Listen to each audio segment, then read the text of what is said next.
கர்த்தருடைய நாமம் மகிமைப்படுவதாக. இந்த நாளிலும் இயேசு எப்படிப்பட்டவரோ அப்படிங்கிற ஒரு தியானத்தில் பார்க்கலாம். இயேசு எப்படிப்பட்டவர்? உங்களுடைய வாழ்க்கையில் இயேசு எப்படிப்பட்டவராக இருக்கிறார்? லூக்கா 19ஆம் அதிகாரம். இயேசு எப்படிப்பட்டவரோ அப்படிங்கிற கேள்வி யாருக்கு அதிகமாக இருந்துச்சுன்னா சகேவுக்கு இருந்துச்சு. அவன் அதிகமாக இயேசுவை பார்க்க ஆசைப்பட்டவன். ஏன்னா இயேசுவினுடைய அன்பை அவன் அநேக இடத்துல கேள்விப்பட்டான், ஆனால் அவரை பார்க்கல. இயேசுவினால கூடாத ஒரு செயலும் கிடையாது. இயேசுவினால எல்லாமே கூடும். வியாதிகள் குணமடைகிறது, குஷ்டரோகிகள் சுத்தமாகறாங்க, எளியவர்கள் பலனடைகிறாங்க, தேற்றப்படுகிறாங்க. எல்லாமே சகேவுக்கு தெரியப்பட்டவன இயேசு கிறிஸ்துவை பார்க்க ஆசைப்பட்டான். இயேசு எப்படிப்பட்டவரோ, அவனுக்கு அந்த எப்படிப்பட்டவரோங்கிறதுல பல காரியம் இருக்கு. இவ்வளவு அதிசயங்களை செய்கிற தேவன் எப்படி இருப்பார்? அதற்கடுத்தபடியா அவர் நமக்கு எப்படிப்பட்டவராக இருப்பார்? நம்முடைய வாழ்க்கையில் எத்தனையோ குறைகள் குற்றங்களாக இருக்கே, நான் சகைவாக இருக்கேன், இப்படிலாம் வாழ்ந்துட்டனே, எனக்கு அவர் எப்படிப்பட்டவராக இருப்பார் அப்படிங்கிற எல்லாமே அவரை பார்த்துடணும். இன்னைக்கு நிறைய பேருக்கு இயேசுவை பார்க்க ஆசை இருக்கு, ஆனால் இயேசுக்குள்ள இருக்கிறோன்னு சொல்ற ஜனங்களுக்கு உலகத்தை பார்க்க தான் ஆசை இருக்கு. இயேசுவை பார்க்க இயேசு இன்னும் நம்ம கிட்ட எதை விரும்புகிறார்? அவர் கொடுக்காத ஒன்றை மனிதன்கிட்ட விரும்புகிறவர் அல்ல. பரிசுத்த வேதாகமத்தில் எங்க நம்ம பார்த்தாலும் எந்த மனிதனுக்கு அவர் உன்னிடத்தில் ஒரு குறை உண்டு ஒன்று சொன்னாலும் சரி, இல்லை எதை ஒரு மனிதனை நோக்கி அவர் சொல்லியிருந்தாலும் சரி, அதை சரியாக்குவதும் அவர் தான் வச்சிருந்தார். சரி செஞ்சார். தாவீதின் காலத்தில் நீ ஆலயம் கட்டுறன்னு நினைச்சது நல்லதுதான் தாவீது, ஆனால் நீ கட்டாதேன்னு சொன்னதும் நன்மைக்காக இருந்துச்சு. ஏன்? அது ஒரு சமாதானத்தின் காலமாய் உன் கற்ப பிறப்பாகிய உன் குமாரனை வைத்து நான் கட்டுவேன். எவ்வளோ ஒரு நீதியின் தேவன். வருங்காலத்தில் தாவீது இப்படியெல்லாம் அவர் ஒரு போர்க்களத்தில் இருந்த மனுஷன், இப்படிலாம் இருந்த மனுஷன், இவரும் ஆலயத்தை கட்டிக்கார், ஆண்டவர் இருக்காருன்னு சொல்லுவாங்கன்னு தாவீதுக்கு பிரச்சனையாக இருக்குமா? ஆண்டவர் தாவீதுனுடைய பெயர் தவறாக அடிபடக்கூடாது என்று நினைத்து என்ன பண்ணார்?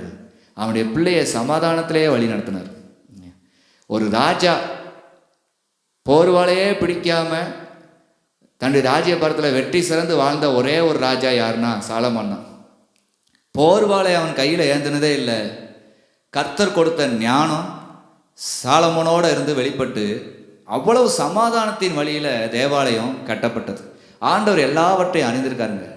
உங்களை ஒன்று அவர் செய்யக்கூடாது என்று சொன்னால் அப்போ நம்மளாம் அதுக்கு தகுதி இல்லை நீங்கள் நினைக்க வேண்டாம். அதை விட பெரிய ஒரு காரியத்தை அவர் உங்கள் வழியாய் செயலாற்றி முடிப்பார். ஆனாலும் ஆண்டோடைய சமூகத்தில் தாழ்மை ரொம்ப அவசியம். இயேசு எப்படிப்பட்டவர்? அருமையான சகைக்கு இருந்த ஒரு எண்ணம். எப்படிப்பட்டவர்னு மனதிலேயே அவன் சிந்திக்கலை, தன்னுடைய சிந்தையிலேயே சிந்திச்சு வீணராங்கல. அவர் உள்ளத்தில் இருக்க விரும்புகிறார். அவர் உள்ளத்தில் வந்தால் நமக்கு பரிசுத்தம் வந்துடுது. வராதபடி இருக்கவே இருக்கு. ஒருத்தனுக்கு விரோதமாக கூட நம்ம பேச முடியாது. அப்படிப்பட்டவர் இயேசு. எப்படிப்பட்டவர்? அவன் பார்க்க ஆசைப்பட்டான், அவரையே பார்க்க ஆசைப்பட்டான். சிபாரிசு தரல, அவரை நான் பார்க்கணும். இன்னைக்கு சிபாரிசுனா என்ன தெரியுமா? உங்க மூளை தான்.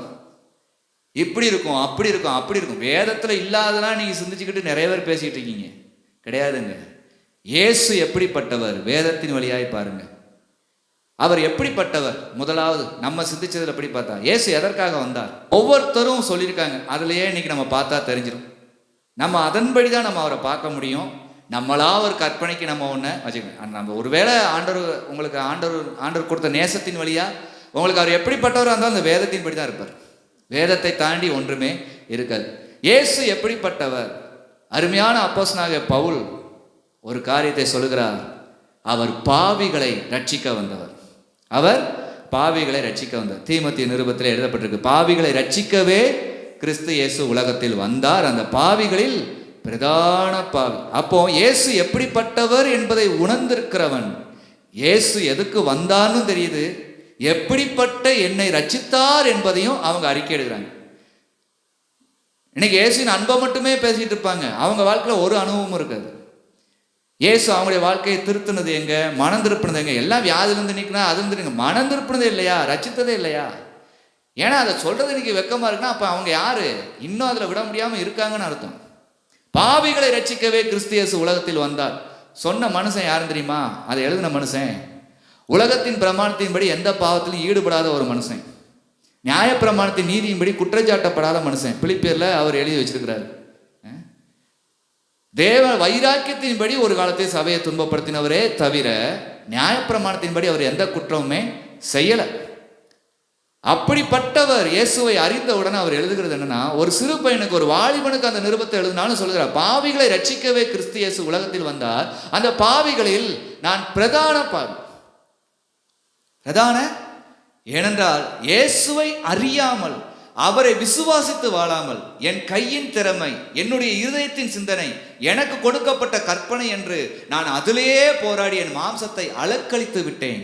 ஆனால் இன்று இயேசு என் சார்பில் செயலாற்றி சமாதானத்தை என் வழியாய் உலகத்துக்கு கொடுக்கிறார், நிம்மதியை உலகத்துக்கு கொடுக்கிறார்.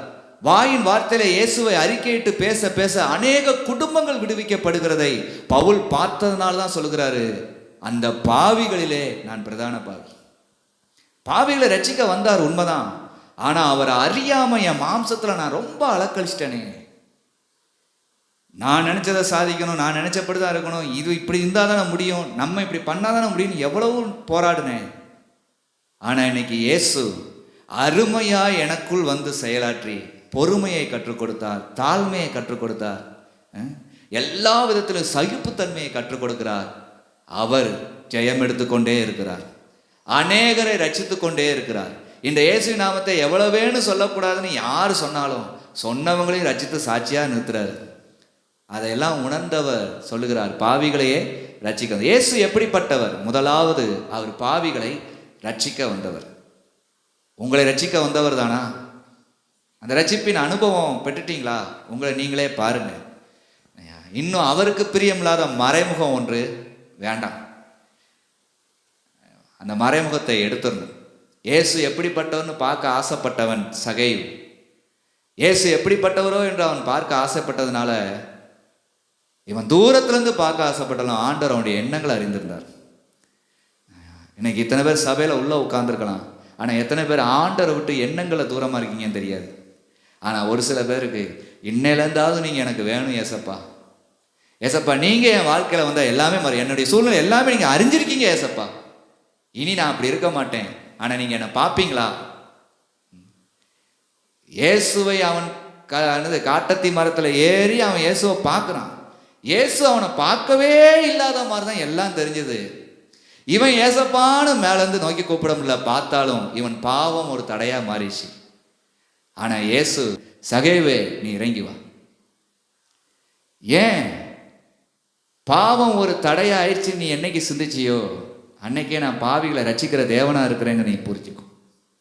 இன்னைக்கு இயேசு நிறுத்தத்தில் நெருங்குற நிறைய பேருக்கு பாவம் ஒரு தடைங்கிறத புரிஞ்சுக்கிட்டே, இதனால என்ன, இதனால என்ன, இதனால என்னங்க. இயேசு பாவிகளுக்கு விலகினவருங்க. இயேசு பாவிகளுக்கு விலகினவர். வேதவசனம் சொல்லுகிறது, அவர் பாவிகளின் மீது சினங்கொள்கிற தேவன். அவரிடத்துல வரணுமானால் துன்மார்க்கன் தன் வழிகளையும் அக்கிரமக்காரன் தன் நினைவுகளையும் விட்டுட்டு வரணும். அவன் மீது தான் ஆண்டவர் பிரியமா இருப்பார். தன் பாவங்களை மறைக்கிறவன் வாழ்வடையவே மாட்டான். அவர்கிட்ட அறிக்கை இட்டிருக்கணும். அவர்கிட்ட அறிக்கை இட்டது மாத்திரமல்ல, யாரு இயேசு இடத்துல இரக்கம் பெறுகிறாங்க, அவைகளை அறிக்கை செய்து விட்டு விடுகிறவர்கள் இரக்கம் பெறுகிறாங்க. இவ்வளவு இருக்குது. இயேசு எப்படிப்பட்டவரோ, இன்னைக்கு நிறைய பேர் ஆண்டவரை ஆராதிக்க எல்லாமே இருக்கலாம், ஆனா அவர் எப்படிப்பட்டவனே தெரியாது. ஏதோ இவங்களுக்கு மனம் போன போக்கில் அவரை ஆராய்ச்சிக்கிட்டு எப்படியோ இருக்காங்க. இல்லைங்க, இயேசு பாவிகளை ரட்சிக்க வந்தவர். அவரை நேசிக்கிறேன்னு சொல்ற ஒரு மனுஷன்ட்ட துணிகரமான பாவம் இருக்காது, இருக்கக்கூடாது. அதுதான் அவரை நேசிக்கிறோங்கிற அடையாளமே. அவர் உங்களை நேசிக்கிறார் அப்படின்னு உங்களுக்கு தெரியுமானா உங்கள்கிட்ட துணிகரத்துக்கு வழியே இருக்காது. அதான் அந்த நேசம். அதனால என்றைக்கு நம்மளை ரட்சித்தாரோ அந்த நாளை நம்ம மறக்காம பேசுவோம். எப்படிலாம் இருந்த என்னை இயேசு ரட்சித்தார், எப்படிலாம் வாழ்ந்தேன் என்னை இயேசு ரட்சித்தார். அப்போஸ்தலனாகிய பவுலே மறைச்சு வைக்கிறார், பேசியிருக்கிறார். இயேசுவை கண்டவங்க எல்லாருமே அதை சொல்றாங்க. இப்படிலாம் இருந்த என்னை ஏன்னா மன்னிச்சிட்டாரு, ரச்சிட்டாரு. இனிமேல் அவங்ககிட்ட கிடையாது. அவங்க எல்லாருமே என்னை பரிசுத்தவானை தான் பார்க்க போகிறாங்க, நீதிமானை தான் பார்க்க போகிறாங்க. அப்படி தான் உலகத்துக்கே வச்சுருப்பாரு. நீங்களாம் இப்படி இருந்தவங்களாங்கிறதே அது ஆச்சரியமாக தான் இருக்கும். அவங்க சொல்லுவாங்க, அவ்வளோதான். அதை இப்போ கேட்கறதுக்கு ஆள் இல்லை. அதன்படி பார்க்கவும் ஆண்டவர் ஒரு மனுஷனை சம்மதிக்க மாட்டார். அந்த பழைய பாவத்திலே அவங்கள பார்க்கவும் சம்மதிக்கவே மாட்டார். அவங்களுடைய கேரக்டரே மாற்றி வச்சிருப்பார். சகேவுக்கு மாறிச்சுல்ல. ஏசு இப்போ அழைக்கிறாரு, நீ இறங்கி வா. எதை விட்டு இறங்கி வா? மரத்தை மட்டும் இல்லை, நீ எதெல்லாம் கிடந்தேன்னு அழுதுகிட்டு இருக்கிறியோ அதெல்லாம் விட்டுட்டு நீ இறங்கி வா. நான் அப்படிப்பட்டவர் பாரு. அப்படி இறங்கி வான்னு சொன்னவர் அவன் இறங்கி வந்துட்டான். நேருக்கு நேர் இயேசுவும் அவனும் பார்க்குறாங்க. அப்போ இயேசு என்ன சொல்கிறாரு? நான் உன் வீட்டுக்கு வரணும். அடுத்த நான் உன் உள்ளத்துக்குள்ளே வரணும். உன் வீட்டுக்கு வரணும்னா நினச்சிடாத, உன் வீட்டுக்குள்ளே வரேன்னு. உன் உள்ளத்துக்குள்ளே வரணும். உன் இல்லமாகிய உன் இருதயத்துக்குள்ளே நான் வரணும். அவன் மறுக்கலை. என்ன நினைக்கிறான்? எத்தனையோ குறை இருக்குது, உண்மைதான். ஆனால் என்னை அழைச்சிட்டாரு. அழைச்சவருக்கு என் குறை தெரியும். ஆனால் அவர் வர இடம் கொடுத்தா இனி குறை இருக்காது. அவ்வளவு தைரியமா வாரும் ஆண்டவரை என்னை அழைத்து கொண்டு போனவன் ஏசு எப்படிப்பட்டவர் தெரியுமா? பாவிகளை ரட்சிக்க வந்தவர். அதுக்கு அடுத்தபடியாக பார்த்தா அவனை அழைத்து அவன் உள்ளத்திற்குள் வர அவர் நினைக்கும் போது அவனுக்கு ஒரு இளைப்பாறுதலை தருகிற தேவனாக இருக்கிறார். வருத்தப்பட்டு பாரம் சுமக்கிறவர்களே, நீங்கள் எல்லாரும் என்னிடத்துல வாருங்க, நான் உங்களுக்கு இளைப்பாறுதல் தருவேன். இந்த உலகத்தில் குடும்பத்தை நடத்துவது, சொந்தங்களை விசாரிப்பது, வேலை பார்க்குற இடங்களில் வருகிற பிரச்சனை, இதெல்லாம் உங்களுக்கு பாரமாக இருக்குது அப்படிங்கிற காட்டிலும் ஒரு காலத்தில் பாவம் என்பது யாருக்கிட்டையுமே சொல்ல முடியாத ஒரு பெரிய பாரமாக இருந்துச்சுல. நிம்மதியாக சாப்பிட முடியாது, நிம்மதியாக தூங்க முடியாது. யார் இதை மன்னிப்பா? யாருக்கு தெரியும்? எல்லாருக்குமே நல்லவங்களா இருக்க மாதிரி இருக்கு, ஆனால் உள்ளத்தில் இது இருக்குது அப்படிங்கிற மாதிரிலாம் இருக்கும். ஆண்டவர் அப்படிப்பட்டவங்க தான் நினச்சார். வருத்தப்பட்டு பாரம் சுமக்கிறவர்களை நீங்கள் எல்லாரும் என் இடத்துல வாருங்க. சொல்ல முடியாத பாவத்தில், விட முடியாத பாவத்தில் இருக்கிற நீ எல்லாரும் என் இடத்துல வா, நான் உனக்கு ஒரு இளைப்பாறுதல் தரேன். என்னது? உன் பாவம் நீங்கி நீ சுகமாயிரு. உன் பாவம் மன்னிக்கப்பட்டதுங்கிற ஒரு அதிகாரமாக சொல்லக்கூடியவர் யாருன்னா இயேசு மட்டுமே. இன்று வரைக்கும் அது எத்தனை பேருக்கு இன்னைக்கும் இயேசு உண்மையாக அவங்க உள்ளத்தில் சொல்கிறாரு. அவங்க எவ்வளவு தூரம் அதுக்கடுத்து தங்களுடைய அந்த கிறிஸ்துவுக்கு முன்னாடி ஒரு வாழ்க்கை அவங்க வாழ்ந்தாங்க. இப்போ கிறிஸ்து அவருடைய வாழ்க்கையில் வந்த அப்புறம் அவங்க வாழ்க்கையே மாறிடுது. இயேசு மாற்றி அமைக்கிறார். அதுதான் இளைப்பாறுதல். அன்னைக்கு சகைவு எப்படிப்பட்டவரோ என்று பார்க்க ஆசைப்பட்டான். நீ இறங்கி வா, அவன் வீட்டுக்கு வரணுன்னாரு. வீட்டுக்கு கூட்டு போறான். வீட்டுக்கு கூட்டு போனோடனே அவனுக்கு ஒரு இளைப்பாறுதல் கிடைக்குது. என்ன தெரியுமா? அவர்கிட்ட அறிக்கையிடலாம். எல்லா மனுஷங்களுக்கு முன்னாடி அவன் பேசுனது யாருமே கேட்கலங்க. ஆனால் இயேசு மட்டும்தான் அவன் பேச்சை கேட்டார். நான் யார்கிட்டையாவது எப்படி நான் பொருளை வாங்கணும், அதை நாளத்தனையாக என்ன ஆயிருந்தேன் திருப்பி கொடுத்தேன். அநியாயமாக நான் வாங்கினது எதுவாக இருந்தாலும் நான் கொடுத்தது ஆண்டவன். அவன் தான் அறிக்கைட்டான். அவன் உள்ளத்தில் ஒரு இளைப்பாறுதல் பிறந்தது. இயேசு எப்படிப்பட்டவர்? அதுக்கடுத்தபடி அவர் சாந்தமும் அமைதலும் உள்ளவர், சாந்தமும் மனத்தாழ்மையுமா இருக்கிறார். இயேசு ஒருத்தன் வீட்டுக்குள்ளே வரணும்னு ஆசைப்பட்டா, அவங்க அழைச்சிட்டு போயிட்டா அந்த வீட்டுக்குள்ள ஒரு இளைப்பாறுதல். இனி அந்த வீட்டில் பாவம் கிடையாது, இனி அந்த வீட்டில் சாபம் கிடையாது, இனி அந்த உள்ளத்தில் அலசடி பட்டுக்கிட்டு ஐயோ இப்படிலாம் இருந்துட்டோமே அப்படிலாம் இருந்துட்டோமே பயம் இருக்காது. இனி லைஃப் சேஞ்ச்.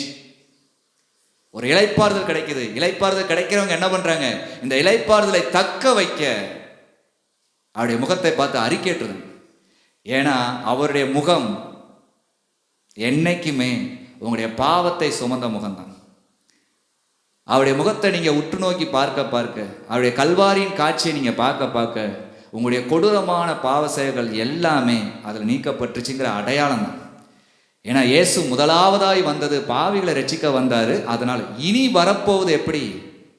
நீதிமானாக்கப்பட்டவனுடைய கிரியைக்கு தக்க பலனை கொடுக்க வரப்போறார்.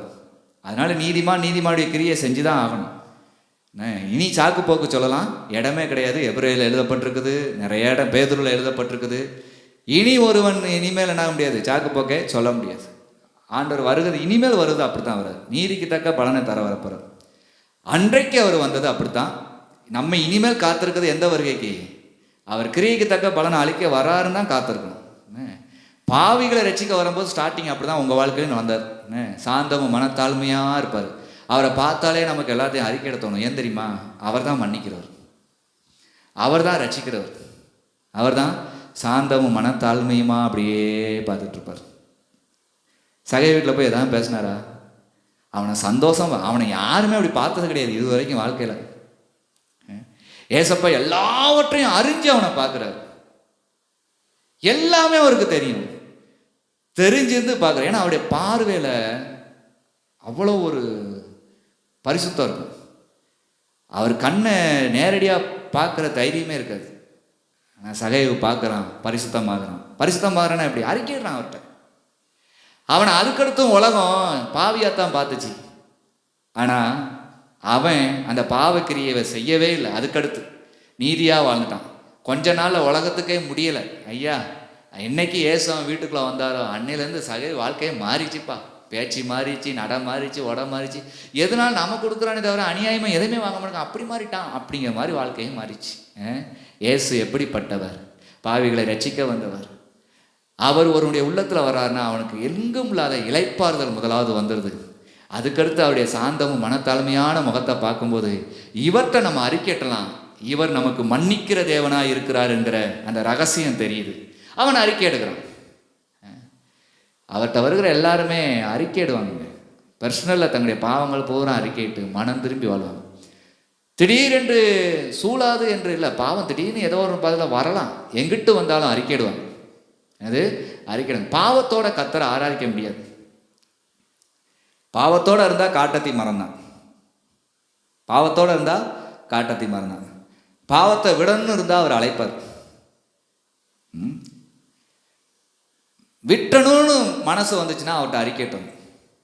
அவர்கிட்ட அவர் சாந்தவும் மனத்தாழ்மையுமாக தான் இருக்கார், ஏற்றுக்கிறார். இதையெல்லாம் பண்ண பிறகு அதுக்கடுத்து அவர் எப்படிப்பட்டவர்? மனம் திரும்புதலை தருகிறவர். என்னது? மனம் திரும்புதல். அப்படியே ஒரு திரும்ப எல்லாம் போதும்பா. அதாவது ஒரு தவறான பாதையில் போயாச்சு, இனிமேல் அவனுக்கே மனசு இல்லை, எப்பா போதும், திரும்பி வரவும் இனி யார் ஏற்றுக்கிடுவான் இருக்கு. ஆனால் ஆண்டவர் திரும்புதலை தருவார்.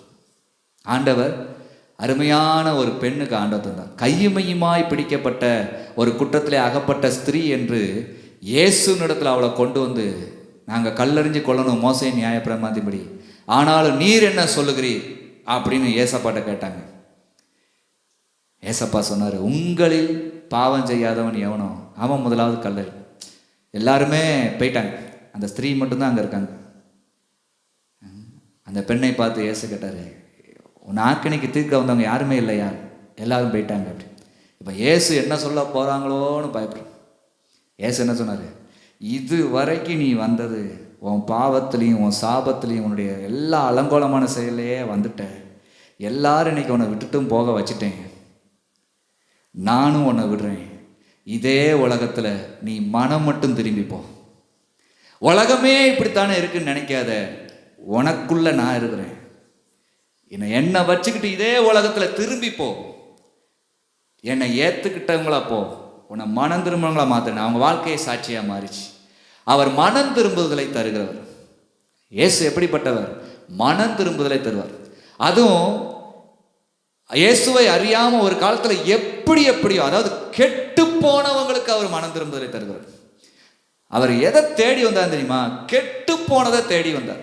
இன்னைக்கும் பாருங்க, எல்லாராலையும் கைவிடப்பட்டு அவலட்சணமா தலையில இருந்து உள்ளங்கால் வரைக்கும் வியாதியில உள்ளவங்களை கண்டுக்கிடவே ஆளுதாதவங்களை இயேசு காண்கிறாருங்க. இயேசு நேசிக்கிறார், உண்மை. எத்தனை பேருடைய வியாதியின் படுக்கை இயேசு மாற்றிருக்கிறார். ஏன் இன்றைக்கு நம்மளாம் சாட்சியாக நிற்கணும்னா நம்முடைய தாய் தகப்பன் பட்டு வந்த கஷ்டங்கள் எல்லாவற்றிலும் இயேசு உடனிருந்து கைவிடாமல் நடத்தினாரே. வறுமை, வெறுமை, தரித்திரம், வியாதியின்படி, சாபம் எல்லாவற்றும் சூழ்ந்து முற்று முடிய சொந்தங்கள் எல்லாம் வெறுத்து அவங்க இனிமேல் அவ்வளோதான் எந்திக்கவே முடியாதுன்னு போன ஒரு வாழ்க்கையை இயேசு தேடி வந்தார். ஏன் அவர் அப்படி தேடி வருகிறார்? அவருக்கு தான் எல்லா அதிகாரம் இருக்கு, அவர் தான் சரி பண்ண முடியும். ஏன்னா ஒழுங்கின்மையும் வெறுமையுமான பூமியை ஒழுங்குபடுத்தினதும் நிரப்பினதுமே வெறுமையுமான மனுஷனை அவர் ஒழுங்குபடுத்தி நிரப்பதுக்கு தான். கெட்டு போனவர்களை தேடி வந்து ரட்சிக்கிறவர். வசனத்தில் எழுதப்பட்டிருக்குமே, மத்தேயு 18ஆம் அதிகாரம்,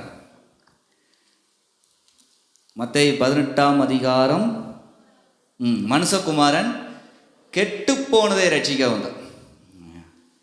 எல்லாராலையும் ஒதுக்கப்பட்டு அந்த லைஃபே முடிஞ்சிச்சு, கெட்டு போச்சுப்பா அப்படிங்கிறவங்கள ரட்சிக்கிறார்.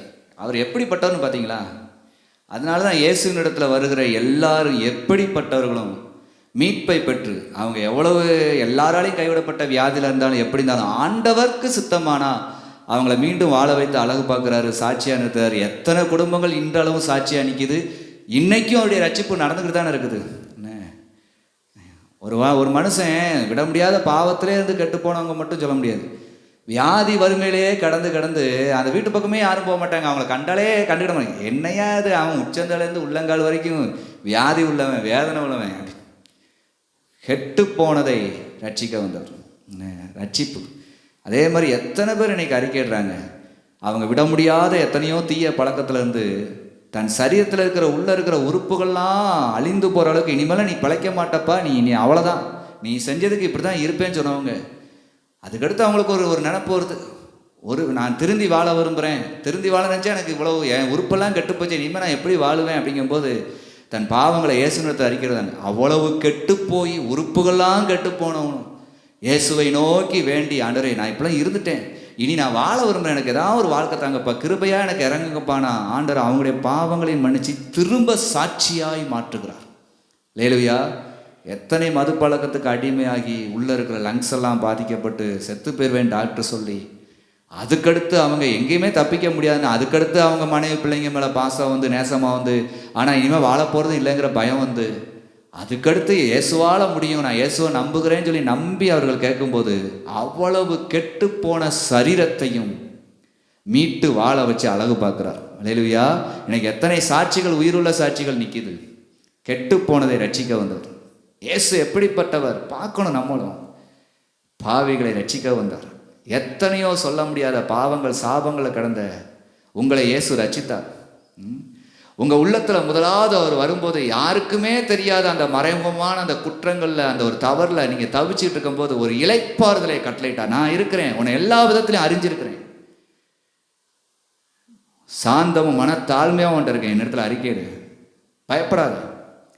அறிக்கையிட வச்சு ஒரு மனம் திரும்புதலை கொடுத்தார். அடுத்து தான் வீடு எப்படி கெட்டு போன சொல்லியிருந்தாலும் அதை விடுவிச்சு என்னானாரு சாட்சியாந்து. இவ்வளவும் பண்ணின ஆண்டவர், இவ்வளவும் பண்ணின ஆண்டவர் அவர் இன்னும் எப்படிப்பட்டவராக இருக்கிறாரு. அவருக்கு ஒரு ஏக்கம் இருக்குங்க.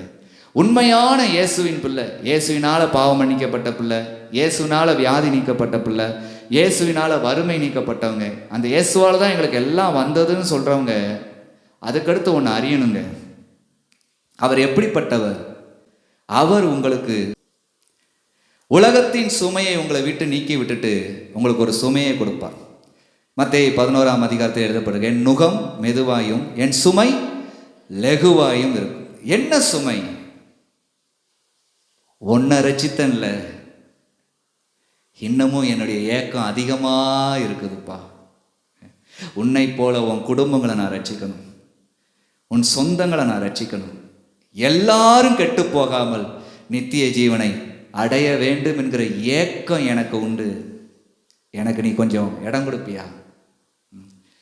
உண்மையா இயேசுக்குள்ள வாழ்கிறவங்களுக்கு ஒரு பாரம் இருக்கணுங்க. உலக பாரம் அவங்களுக்கு கிடையாது, உலகத்தின் தரித்திரம் அவங்களுக்கு கிடையாது. ஆனா உண்மையா இயேசு உங்களுக்கு தகப்பனா இருக்கிறாரு, உங்களுக்கு தெய்வமா இருக்காருன்னா தெய்வத்துக்கு ஒரு ஏக்கம் இருக்கும்ல, தெய்வத்துக்கு ஒரு ஏக்கம் இருக்கும்ல, உங்க தகப்பனுக்கு ஒரு அன்பு இருக்கும்ல, ஒரு ஏக்கம் இருக்கும்ல. அது என்ன ஏக்கம்? உன்னை போல அநேகரையும் நான் மீட்கணும், உன்னை போல அநேகரையும் நான் மீட்கணும். நீ இன்னைக்கு அழகா வாழ்ற, சந்தோஷமா இருக்க, இயேசுவால வாழ்றேன்னு சொல்ற, சந்தோஷம்தான். இன்னும் உன்னை போல ஒரு காலத்தில் பாதிக்கப்பட்டவங்க இன்னமும் இருக்கிறாங்க. அவர்களுக்கு யாரு? எனக்கு நீ சாட்சியா நிற்பியா? உண்மையாவங்க இயேசுவுக்கு சாட்சியாய் நிற்க விரும்புகிறவங்க தான் பரிசுத்தவான்களாய் மாற முடியும். ஏதோ இயேசு என் பாவத்தை மன்னிச்சாரு, என் சாபத்தை மன்னிச்சாருன்னு சர்ச்சுக்குள்ள மட்டும் இங்க மட்டும் வந்துக்கிட்டு பேசிக்கிட்டு இருக்கவங்க பரிசுத்தமாவே இருக்க முடியாது. அவங்க ஏன் வெளியில நிற்க முடியலன்னா அவங்ககிட்ட பரிசுத்தம் இல்லை, அதுதான் உண்மை. பரிசுத்தம் இருக்குமானா அவருக்குரிய பாரம் இருக்கும். என்ன தெரியுமா? உங்களுக்கு பரலோகம் இருக்குன்னு தெரியும், பரலோகத்தில் எவ்வளோ இளைப்பாறுதல் இருக்குன்னு தெரியும், மரித்தோர்களுக்கு இன்னொரு வாழ்க்கை இருக்குன்னு தெரியும், மரிக்கிறதுக்கு முன்னாடியே இயேசு அந்த வாழ்க்கையை தருகிறாருன்னு தெரியும். இவ்வளவும் தெரிஞ்சிருந்தோம் நீங்க எந்த பாரமும் இல்லாம இருக்கீங்கன்னா எப்படி இருக்கும்? இயேசு எப்படிப்பட்டவர்? இன்னைக்கு நீங்க எப்படிப்பட்ட சூழ்நிலை இருந்தாலும் அந்த சகேயுவை போல நான் இயேசுவை பார்க்க ஆசைப்படுகிறேன். அவரை நேரடியா பார்க்க எனக்கு முடியாது, நான் பாவம் உள்ளவன் யாரா இருந்தாலும் இயேசு வருந்தி இன்னைக்கு அழைப்பார்.